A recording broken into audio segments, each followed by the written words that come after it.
I've been on my journey to apply for the Chase Sapphire Preferred credit card, and what I've been doing, I've been trying to increase my credit score so that I can increase my chances of getting approved. So in today's video, we're going to talk about how did I increase my credit score to a 721 points. Let's get into it. Hey everybody, I'm Tasha from the Major Change Group, where we believe small changes can create big results. And if this is your first time on the channel, welcome. We talk about credit, budgeting, and student loans. Well, y'all, I am so excited that I have increased my credit score, because it could be so many different things or reasons why you want to increase your credit score. Drop down in the comments and let me know. Why are you wanting to increase your credit score? You want to get a house, a car? Is there a credit card that you want to get? Because see, I want to get that Chase Sapphire Preferred credit card, and they have some really strict, I don't know, in my mind, it seems like they're a little bit stricter, especially compared to Navy Federal. So I was working to increase my credit score. So today, that's what we're going to talk about. So first, you want to pull your credit report and your credit score. And what I do, I pull my credit report from the annual credit report website. You can pull it like once a week until April of 2023.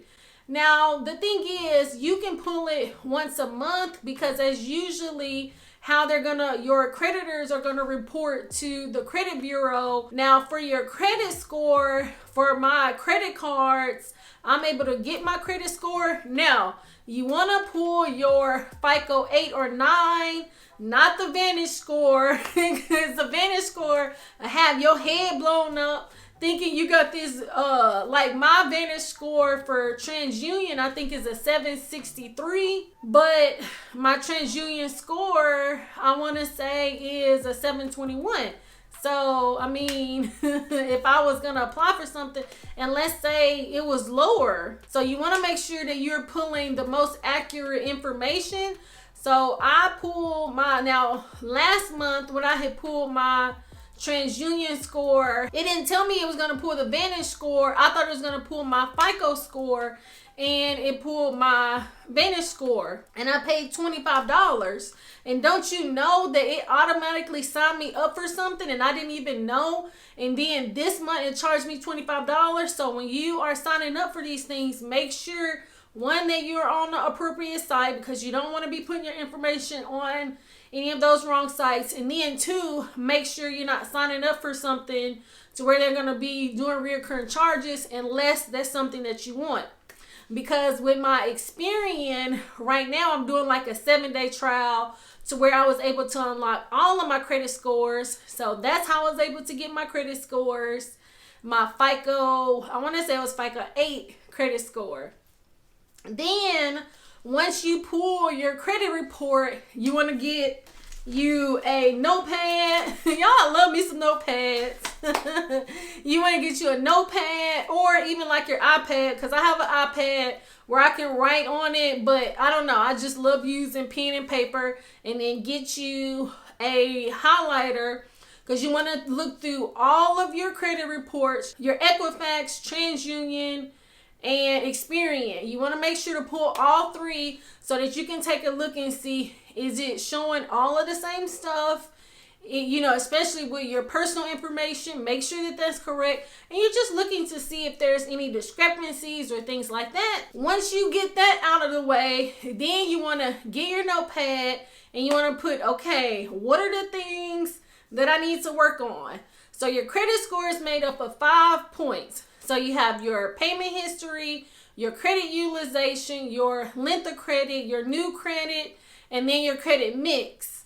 And I would say your credit utilization and your payment histories, those are going to be the bulk of your credit report, because your payment history is 35%, and then your credit utilization is 30%. So you just want to take a look at your credit report and see, okay, what's going on? Do I have late payments? Is my credit utilization over 30%? Is it 50%, 70%, 100%? Do I have a lot of collections? Do I not have any credit or have low credit? Do I have a lot of inquiries? just write those down. Do I have active accounts or collections? Really get your pen and paper and see where are you at, because that is the basic that you can do. You always just want to see where you're at. Then once you see where you're at, then you can make a plan to see where can I start. So let's say if you got some money set aside and you see that you're over 30% on your credit utilization, and you can do your credit cards, you can do your loans, take a look and see where you're at. Then you can say, okay, maybe I'm going to start with my credit utilization, and I'm going to knock out and pay. Let's say if you have a credit card that has $5,000 on it and you owe $2,500, that's 50%. So maybe you want to take it down to 10%. So then you want to make a big payment if you have the money set aside. And I feel like if that's the case, you will really be able to see a big increase the next month on your credit score compared to some of the other things. Like with payment history, you might not be able to see that much of a bang on the payment history because it's going to take a little bit more time for those to come off. If you have 1 or 2 late payments on your credit report, possibly you could see about writing a letter to get those removed. But if you have 25 late payments on your credit report, you're not going to be able to write no letter to your creditor saying, well, it was my bad that I had late payments, because it's not going to feel truthful because you had 25 late payments on there. So that's going to be something that you're going to have to work over time. If it's late payments, paying your bills on time and things like that, then they're going to start to fall off. Because say like for me,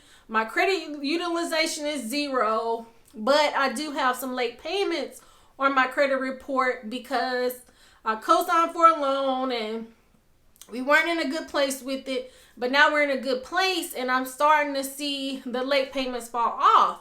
But I was going to consider writing the creditor and seeing if we can get those removed. But we had a couple on there. So I'm just like, ooh, I really don't know about that. But if it was just 1 or 2, I would do it. So then let's say if you have collections on your accounts, like I said, I will make sure to start with the active stuff first, because that's where you're going to get the bang compared to the collect. They might not be actively pursuing you, but it's on your credit report. So then if you got all that stuff cleaned up with your active accounts, then maybe you can move on to the collection stuff. And then that's where you can consider calling them up and seeing if you can pay, 40% or something like that. And then let's say if you are somebody that you don't have any credit card debt, your length of credit is low, here's where you might want to consider, maybe you can consider doing a secured credit card. The Discover It has a good credit card. If you're with the credit union, let's say Navy Federal,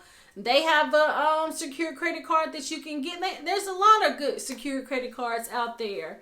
And that's a way that you can build your credit up. And then I would say for your inquiries, really the inquiries are really going to mess with you. Let's say like if you're trying to get a Chase credit card or some of the other credit cards, because sometimes you can be denied if they see that you're applying for a lot of credit cards. That's why like when you are building your credit and then you're trying to apply for credit cards, like it's really a strategy. And so that's why you really want to pull your credit report, look to see how your credit report is doing, and also keep a good credit score so that if you're wanting to buy a house, get a car and all of that, even though with credit cards, I would say it's not, to me, I feel like it matters because you want them to be approved you for the credit card. But even if you get a high interest rate on your credit card, if you're paying the credit card off every month, it's not going to matter, because even with the Chase Sapphire Preferred, it has a 15.99 interest rate. That's the lowest,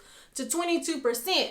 But if I'm approved for the Chase Sapphire credit card, I'm not going to care because I'm going to pay the credit card off every month. But on the same hand, if I'm going to get a car, I don't want to have a 13%. I don't even want to have a 4% interest rate on my car. Or if I'm going to get a house, I don't want to have a high interest rate on the house, because that's going to make you have a higher note. So that's why it's very important to get your credit cleaned up and really have a good credit score. But definitely when you are improving your credit, it is a journey. And so start where you can. First, paying all your bills on time. That's going to be the main thing. You can either do bill pay or you can use your credit cards like your debit card if you have a credit card to where, it has enough of a balance on there to where you can do that as long as you pay the credit card off every month. And then two, with your credit utilization, making sure that you're keeping your utilization 10%, less than 30%. And what I've been doing since my credit utilization is 0 to improve my credit score, I have been keeping 2% on it, but I make sure I pay it off after the statement date, because the statement date on your credit card is when your creditor reports to the credit bureau. So after that, I'll make sure to pay it off so that I don't pay any interest on it. Third, you want to make sure that you have some credit. It could be credit cards, different things, that'll go along with your credit mix. And like for me, I would say not necessarily closing credit, but the thing is, at least it is going to say in your credit report for 7 years. So it will still kind of report, especially you want it to be on there if it has good standings. But like for me, I closed one of my credit cards, the Marriott Bonvoy, but see, I didn't have that credit card that long. And then y'all know that Bank of America had closed 2 of my credit cards. Now, I was pretty upset about this because I had the credit cards for like 15 or 16 years. And so that can really impact my length of credit. Now, I do still have one credit card that has still a long length of, time. So I'm making sure to put small recurring purchases on it because I do not want them to close that one. But if it's a credit card that maybe you were just trying to credit card churn and you wanted to get the bonus, and then if it's maybe like a year and you want to close it, maybe you can do that. But if you know that you need credit, then I would not do that. And then also having a good mix of credit. So credit cards, a house. Everybody feels different about car loans, but you can have installment loans. Building your credit is a journey, but just start where you can. I definitely hope this was helpful for you. Please like, subscribe, share with a friend, and turn your notification bell on so you'll be the first to be notified when new content comes out. I thank you so much for watching. Until next time. It's not a game, it's a